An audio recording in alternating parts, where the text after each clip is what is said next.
The things that get me out of bed every day are just like the fact that I am alive and there's so much opportunity, there's so many things to do. And it's what you do with your life. I think the only thing on my mind was I will do anything it takes to beat this disease. I'm coming back to Toronto to do this.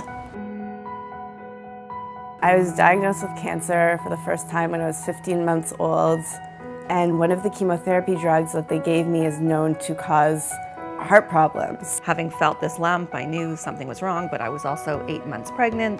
Lo and behold, I was diagnosed with stage 1 breast cancer. I was BRCA positive. Approximately 10 years ago, I was diagnosed with follicular lymphoma. It transformed into a large B-cycle lymphoma, which was very aggressive. So I had surgery. I thought I had done everything right. Things started to get worse. I was 16 and I developed a clot in my arm. It just went cold, white, and numb. I woke up in the morning thinking, is this the day? You know, is this the day I'm gonna have a recurrence? Out of the blue, second cancer. When I was in medical school, I was told that would be about it. A little over 10 years ago, I decided I wanted to take up bike riding. And a group of my friends had all gone out and we'd bought some bikes and we were going to go bike riding. And then I heard from Jeff Siegel about this new exciting thing called the Ride to Conquer Cancer. We were sitting in Center Street Deli and it was a little bit of testosterone. I said, I'll do it if you do it. And the next person said, well, if you do it, I'll do it. But at the time, it hit home. Because at that point, I had 7 friends or relatives, all with cancer at the same time. I got a call from Princess Margaret. They were thinking of this inaugural ride. My parents both died of, my father of lung cancer, my mother of melanoma. And I said, I'm not a biker, I don't even own a bike, but I'll do it in their memory. The ride has been great for me. It gives me a reason to look ahead. Fighting this disease and this illness, it's not just for myself. You know, there's young children that have it and future generations that will get it. Community for me started when I first signed up and I realized that I was part of something much, much bigger. What started out as such a small team has just exploded. It's really hard not to be emotional, to think about what we've done and how many lives, hundreds of thousands, it's changed. One of my epic moments has been with the ride, has been watching and doing the journey of the ride together with cancer survivors. You're riding on the road and you see the yellow flags. Every kilometer is different, every ride is different, but there are always those epic moments every year that make the ride. And those are often the small moments. It's just somebody who passes you a water bottle when you drop it, or somebody who gives you a high five or a hug. The highlight for me, and I think the highlight for those who've never done it, is these little pockets of cheering stations along the route where all of a sudden you can pick up your speed by 5 kilometers an hour just by flying through a place where there's a bunch of people with the bells, and that never gets old after 10 years. Yeah, we tell our new riders there are 2 rules.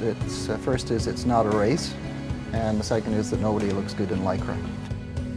My knuckles are dragging when I go over the end, but so it's a sense of accomplishment. This is about a quest, and this is about a commitment that a group of people can come together and make a difference. The commonality in the thread is that we've come together as a team with a common purpose, which is that cancer has touched us all. When you go there and you see how many people have committed the time and the effort. It doesn't only raise money for the cancer, it creates a whole support network. You're part of it. It's about all of us.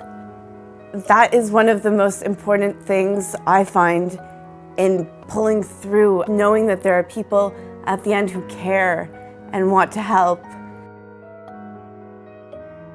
I was reminded by a tagline from 10 years ago that cancer is a word, not a sentence. I've carried that. It's been quite a journey. Today, I'm great. I am definitely living and living very well. I'll have a flag on my bike like I have every other year, and so will my brother Alan, because we had cancer, but we are now cancer-free. They did this super rare surgery on me, and it was successful. And I did not have to wait for another organ on the transplant list or have my friends and family get worked up to donate me a kidney. And now I'm here still.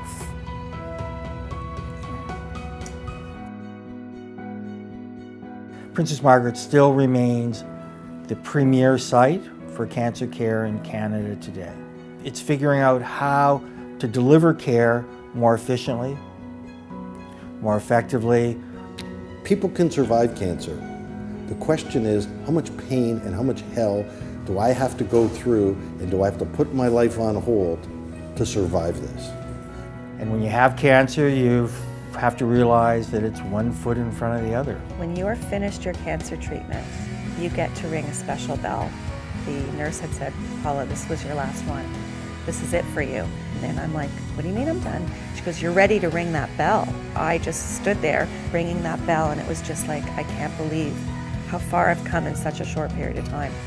The Ride to Conquer Cancer has helped supercharge the impact and the fundraising here at the Foundation. We have 180 clinical trials right now in immune therapy at Princess Margaret. Another huge pillar to treat patients going forward. Patients who had no other chance with any other treatments are now finding hope. You know, the money that's being raised is not only to make that breakthrough discovery, it's to make those systems better.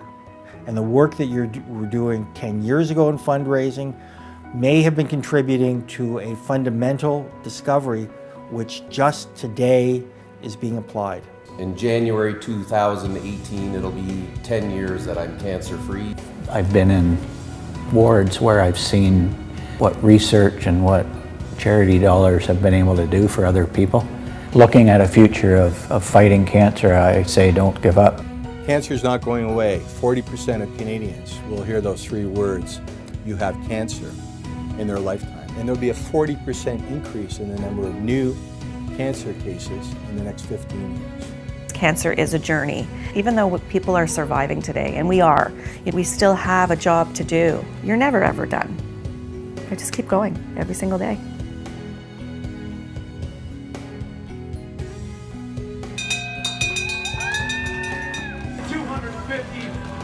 Psychopaths coming through this finish line today. $1 million raised. Wonderful job.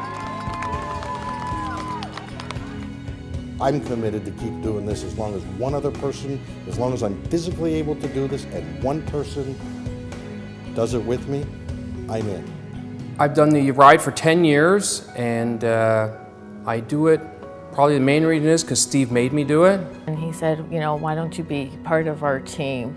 I'll get you a bike, you just get out there and train. His ambition and his passion. I mean, what Stephen has done is to have brought together a community to do good.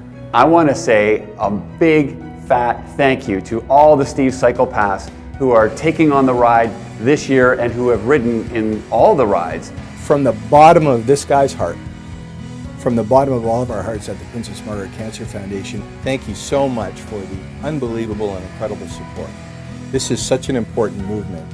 And Steve Cohen, everybody on the Steve Psychopath team, your contributions and commitment are truly phenomenal.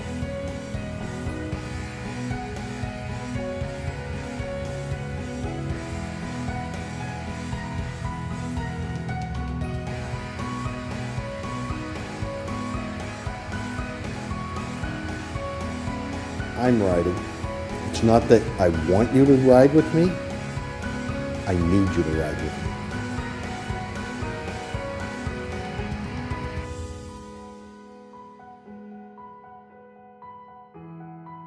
Okay, am I doing okay? Give me some more lines. Imagine a couple of shots of vodka, what you'd hear. Because, you know, I'm naturally shy. I'll be back for year number 11. Don't complain about it then. I complain a lot. I have to listen to a whole year of complaining. Yeah, great.